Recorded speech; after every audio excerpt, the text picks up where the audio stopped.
How y'all doing? It's February 12th, 2024. I'm doing our 1-year review on the Kawasaki KRX Trail Edition. We bought it exactly 1 year ago on February 11th, 2023. I was just going to go over a few things about when we bought it, what we had done before we picked it up from the dealer, with some factory accessories.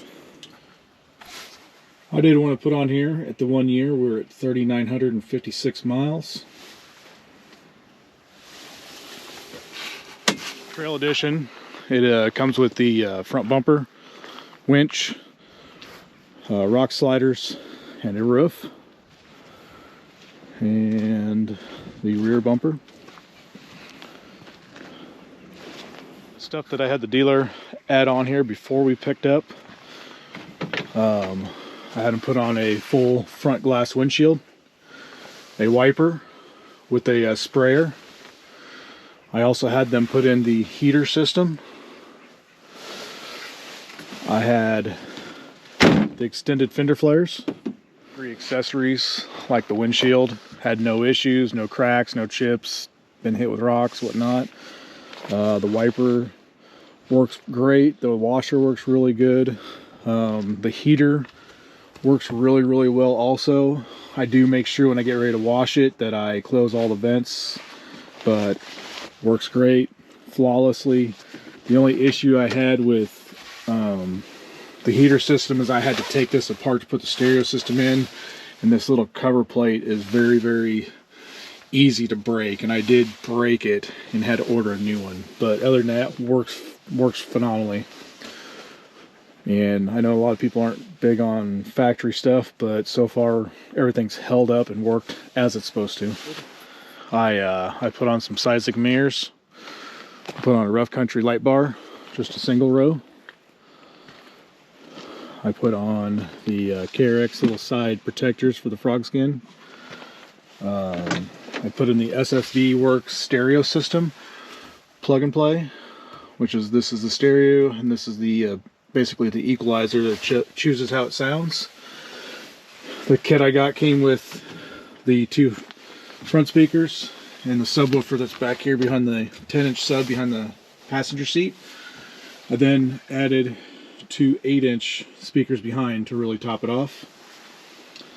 From there I also added some bags for a little bit of storage. We got a tablet holder.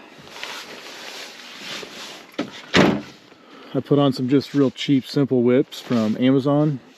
Didn't want anything fancy because they get hit and they break, so I just wanted something real cheap and easy. And a little sacket. This thing's awesome for putting your stuff in there, trash, anything you find on the trail. Took from the factory 31-inch tires and we went to some high lifter X-Comp 35-inch tires. These are a 10-ply radial. Do really well with wearing. Smooth on the trails. Huge difference with the 35s. This thing pretty much crawls over anything in general, and it really does it even better now. Comp tires on. We've got 1,500 miles or so, I think. Can't remember exactly. They run really smooth on the highway, really smooth on the trail, but when it comes to traveling down like the gravel roads with loose gravel, they are washy. Too washy. I've tried to air them up, I've tried airing them down. I finally got them set right about 10 right now. That's been about the good happy medium, but still very washy. I don't know that I like that. It doesn't feel right. My other complaint with these tires, when you're going along with the road spray comes in these little grooves and it just flies straight up almost exactly right at you, especially every time you turn. I had these same exact tires on the X3. We really liked them on it. We got great mileage out of them. They don't feel the same on here. And I don't know if that's because they're 35-inch tires or if it's just the style of the suspension on this. Because this one does, the KRXs tend to have a little bit of toe, like a toe in, where some of the other ones don't. I don't know that I'll get these tires again for this one. I just don't think that it handles the same or how I used to like it on the other buggy. We've been very, very pleased with the KRX. It's definitely a go through anywhere trail buggy. You get out on the highway and you get going at a good rate of speed. It does get to be very loud and sounds like it's probably pushing it to the max. And it probably is, but it does it.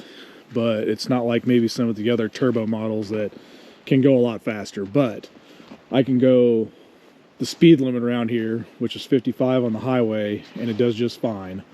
I don't feel that I needed anything faster or bigger than that to exceed the speed limit anyway. So for me, in this area, I feel like this is the most ideal side-by-side, especially since most of our riding is on trails with very steep hill climbs and descents and very large rocks to go over, deep creeks, various terrain.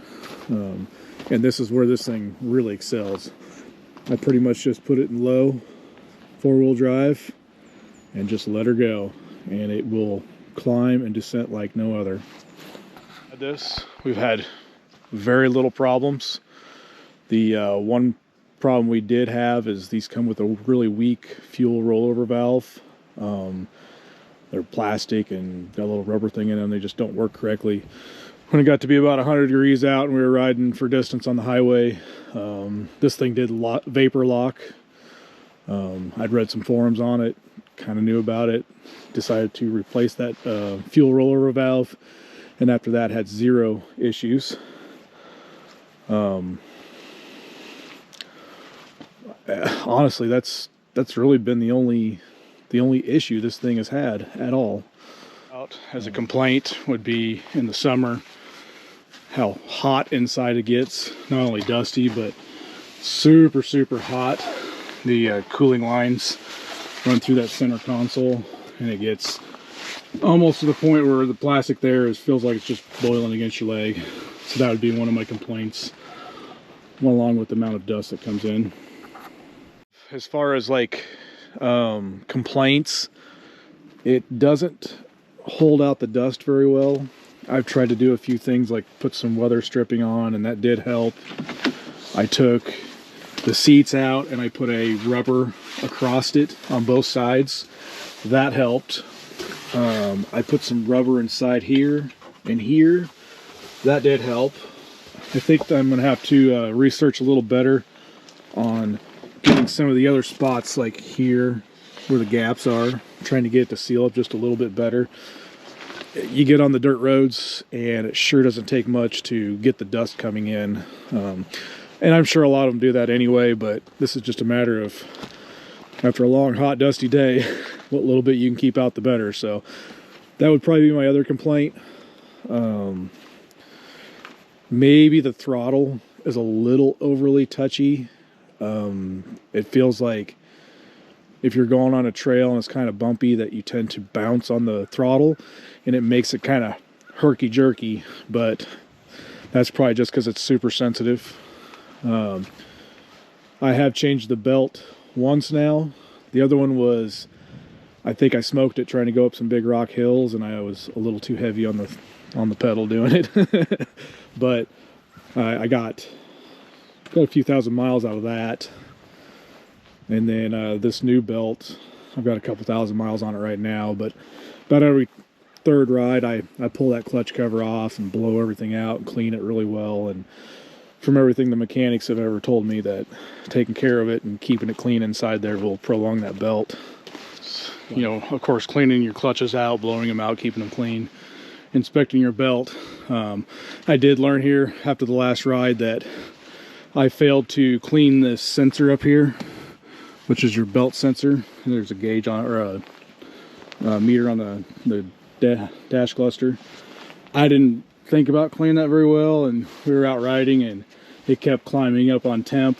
I think the sensor was just dirty. Once I got back before the next ride, I went ahead and cleaned it out really good, and then we ran at the last ride and ran perfectly great. So that's one thing to keep in mind, is there's little sensor that comes down right inside, and you need to clean that, otherwise it's not going to register correctly. I do want to touch on one of the other little upgrades we did. These doors, over a little bit of time, tend to start rattling and vibrating. It comes with these plastic bushings up here in the hinges. Those little plastic bushings wear out, and the doors get to be very rattly. I bought a set of aftermarket brass bushing ones. Not the easiest thing to tear this whole door apart and put those in, but once I did, the rattling's completely gone. The only little bit of rattle I had was right here at this hinge, and I put a little bit of this flexible electrical stuff on here, and then that presses against it when it closes. Completely quiet now. I do have to say, since we came from a Can-Am X3, which was really, really fun buggy, very powerful, went really fast, did the trails really good too, but I feel as if this one is a lot more capable and set up for our style of driving, which is trails. It definitely has the clearance where the X3 did not. With also that being said, I didn't have big huge tires on the X3, but the way those are set up, I feel like they are just a little lower sitting. This one, the way it crests over hills is way different than the X3 ever would. The X3 tend to bottom out quite a bit, where this one, rarely do I bottom out on it, rarely. Very, very happy with this buggy. Minimal problems. The only time we had to the shop was to put the new tires and the tender springs on. Other than that, hasn't been there for repairs or broke down or anything. And I've managed not even to break it yet either, so that's a good thing. Super, super happy with it.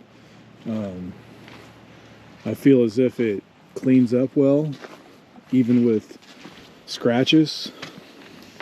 Plastics have done very well. I've definitely been through some brush and trees, and I mean it's scratched, but it still cleans up very well. I'm sure that wrap helps that also.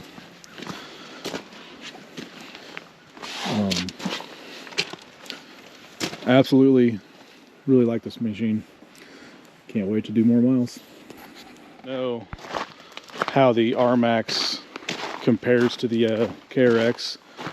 We do have a 2022 RMAX Trail Edition. It's got 30-inch tires. Comparison wise, this thing has gone everywhere we've taken it on the same trails that we've taken the KRX, and it does it just fine. It just does it a little bit differently. The front end suspension is very similar to the KRX, but the big difference with this one is it has not the same rear end suspension travel. So some of the stuff that the KRX articulates over very gracefully, the RMAX does not go over it as gracefully and makes it feel maybe just a little bit more tippy. As far as any other comparison, just like any side-by-side, you put it low, four-wheel drive, and it goes. The one thing I like about the RMAX is the inside. The fit and finish is really, really nice. The way the center console is, the dash layout, the touchpad screen. This thing does not, in the heat of summer, does not get hot inside at all, and that's really, really nice. We tend to take this a little more in the summer just because of that. And the other thing, it for whatever reason, it does not let any dust in. Very, very, very, very little in comparison to the KRX. I put basically the same light bar on, the same side mirrors, added a couple speakers. This one did come with a rear plexiglass window and a front glass window with vents. This thing is totally as capable as any others. I would think I would really, really like to put a little bit bigger tires on here, and we've even kicked around the idea of maybe putting some side doors and trying to make this more of a enclosed cab. I'm very happy we purchased this KRX.